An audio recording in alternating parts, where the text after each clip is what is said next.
السلام عليكم ورحمة الله وبركاته. ازيكم يا جماعة؟ عاملين ايه؟ لو اول مرة في قناتنا ياريت تشتركوا وتفعلوا الجرس وتدوسوا الكل علشان يوصلكم كل جديد ان شاء الله. النهاردة بقى هنعمل مع بعض حاجة حلوة كده تدفينا في البرد، وسهلة وسريعة وما بتاخدش وقت يعني، وكل حاجة عندنا في البيت. هنعمل النهاردة مع بعض شعرية باللبن، حاجة سهلة كده وسريعة وسخنة. معايا هنا كوباية شعرية. طبعا المقادير دي على حسب ما انت هتعمل، لو عايزه تعمل كوبايه شعريه اعملي، عايزه تعملي نص اعملي، قسم المقادير يعني.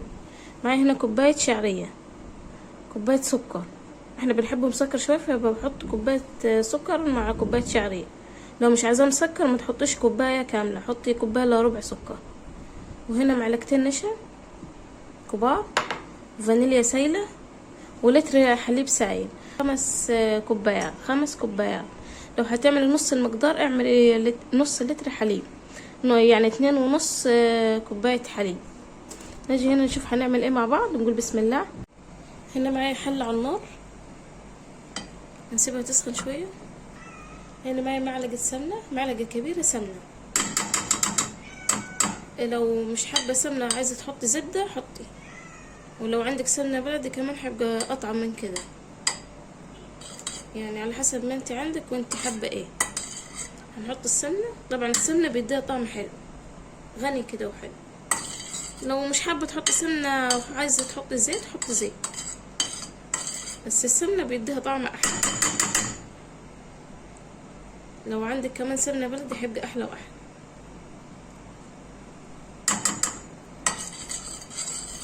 هسيبها تسيح. هننزل بالشعرية،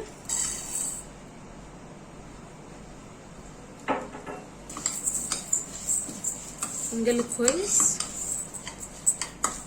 طبعا هنفضل نقلب لغاية لما تتحمر تبقى ذهبي كده،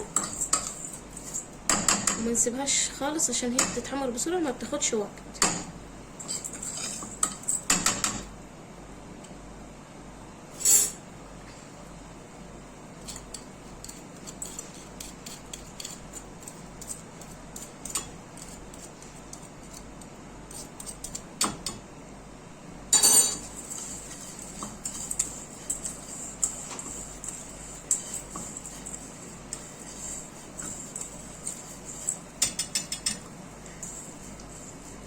لو مش حابين تاكلوها سخنة بتتحط عادي في التلاجة، بتتاكل باردة برضو يعني. مش حابب بياكلها سخنة بتتاكل باردة برضو. واللي مش حابب يحط نشا ما يحطش على فكرة، النشا اختياري بس عشان بيديها طعم وبتبقى تقيلة شوية. نفضل نقلب كده كويس، هي في ثواني بتتحمر اهو. هنفضل نقلب كويس. يا ريت كل اللي بيتابعنا يضغط لايك ويعمل اشتراك ويتفعل الجرس عشان يوصل لكم كل جديد ان شاء الله.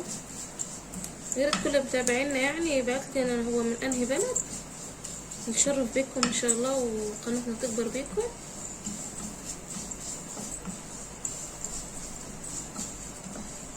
وانا يا جماعه من الصعيد، عشان في ناس بتسأل انت من فين، من لهجتنا يعني، فاحنا من الصعيد باينين يعني.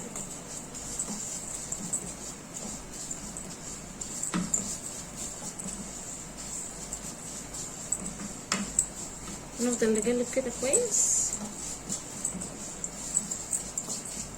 الجو تلج اليومين دول، فحابين قلت اقوم اعمل يعني شو حاجه سخنه كده تدفينا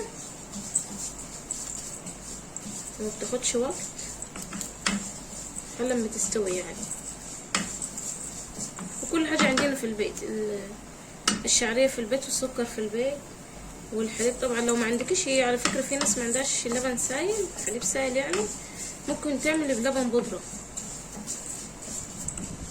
تحطي ميه تحطي عليها لبن بودره عادي بينفع. كل حاجه شغاله يعني معاكم. والفانيليا السائله لو ما عندكش فانيليا سائله اعملي بالبودر، اللي هو الكيس ده، حطي كيسين يعني، كل حاجه ليها بديل. هنفضل نقلب كده كويس، وما تسيبهاش هي خالص عشان ممكن تتلسع منك مش هتنفع اهو.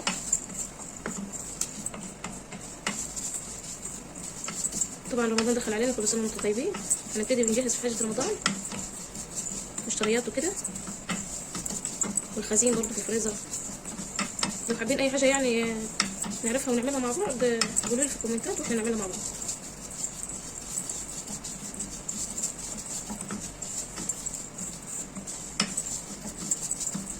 اهو ابتدى يدخل في اللون، شايفين؟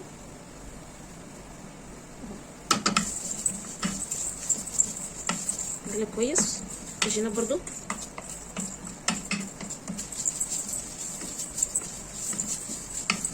يعني اللون على حسب ما انت عايزه لون ايه، بس ما تخلوش يغمق قوي عشان ما يتحرقش منك ويتلسع.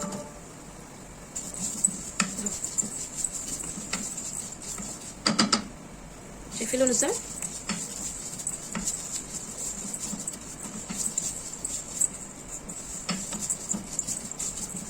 طبعا يا جماعه اللي مش حابب يحط سمن يحط زيت عادي هيبقى اخف، بس احنا بنحبه طعمه يكون كده لذيذ كده وحلو، فبنحط سمنه. ولو سمنه بلدي كمان هيبقى اطعم من كده، بس طبعا ما عندناش سمنه بلدي فبنحط السمنه العاديه اللي عندنا كده. تمام. بصوا شايفين كده؟ تمام كفايه كده. نوطي النار خالص اهو، شايفين ازاي؟ كده كفايه. ننزل بالحليب السائل اهو، هنسيب بس كده نص كوبايه في الاخر.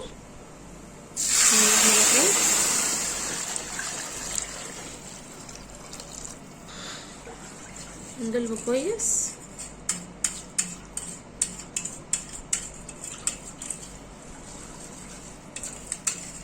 هنحط النشا على نص كوبايه اللبن اللي سيبناه في الاخر. استنى اوريكم ازاي. لو شايفين هنحط النشا عليه،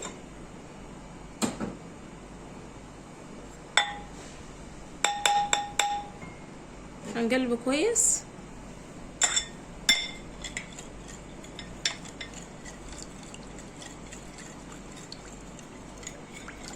على البارد.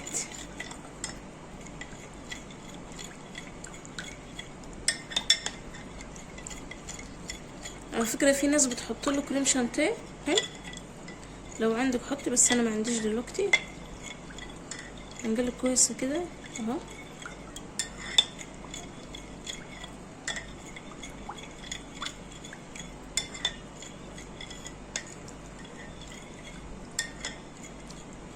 نسيبه على جنب لغايه لما الشعريه تستوي كويس. نقلبها تقليبه كده وهنغطي عليها، نوطي عليها بس ما نسيبهاش على النار عاليه عشان ممكن اللبن يفر منه. هنوطي عليها للاخر.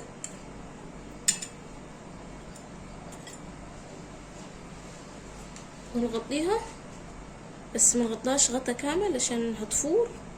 كده نسيب حته مفتوحه بس نخليها تستوي براحتها.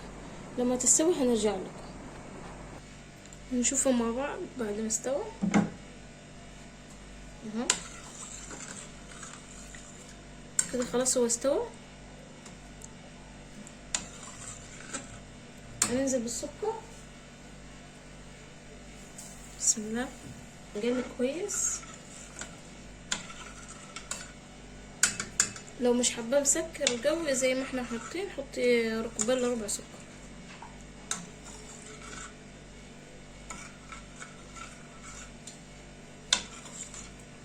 عندنا النشا واللبن نقلبهم كويس اهو.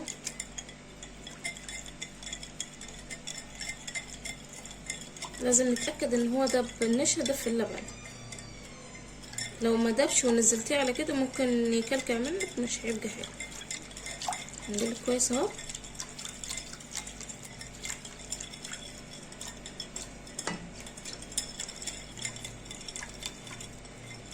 نقول بسم الله وننزل. بصوا هننزل ونقلب على طول عشان هيتقل منه اهو. نفضل نقلب لحد ما يغلي كويس.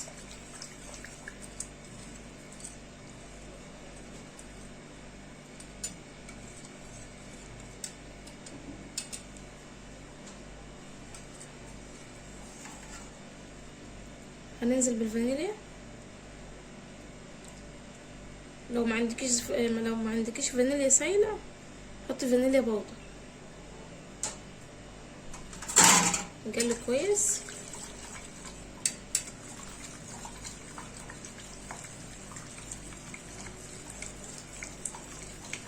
يغلي غلوة وهنطفي على طول.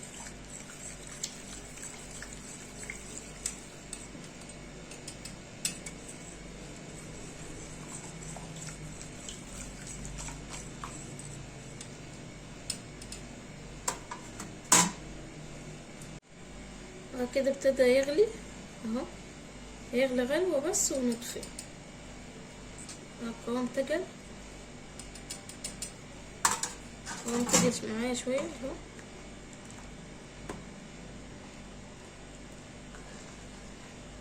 شايفين؟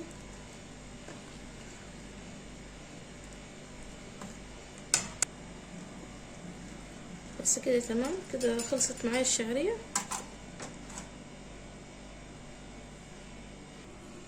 اهو.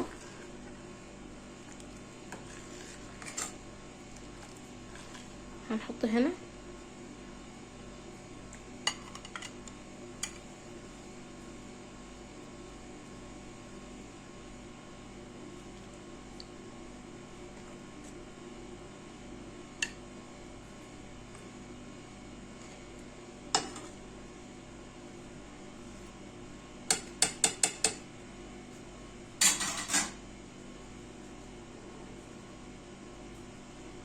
هنا معايا شوية مكسرات، جوز هند على الفول السوداني. نحط شوية، اللي مش حابب ما يحطش، هي مش مستاهلة يعني حاجة، بس عشان اديها طعم حلو. كده خلاص خلصت الشعرية بتاعتنا. لو عجبكم الفيديو طريقة، ياريت تضغطوا اشتراك وتفعلوا الجرس وتدوسوا الكل علشان يوصلكم كل جديد ان شاء الله. دمتم في رعاية الله وحفظه. مع السلامة.